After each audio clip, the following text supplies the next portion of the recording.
मृत्युञ्जयाय रुद्राय नीलकण्ठाय शम्भवे अमृतेशाय शर्वाय महादेवाय ते नमः।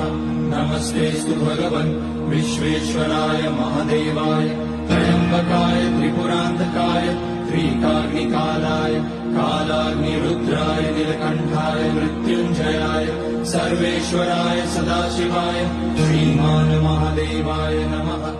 ॐ नमः शम्भवाय च।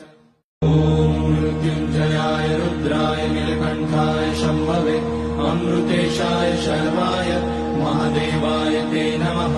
नमस्तेऽस्तु भगवन् विश्वेश्वराय महादेवाय त्र्यम्बकाय त्रिपुरान्तकाय त्रिकाग्निकालाय कालाग्निरुद्राय नीलकण्ठाय मृत्युञ्जयाय सर्वेश्वराय सदाशिवाय श्रीमान् महादेवाय नमः। ॐ नमः शम्भवाय च।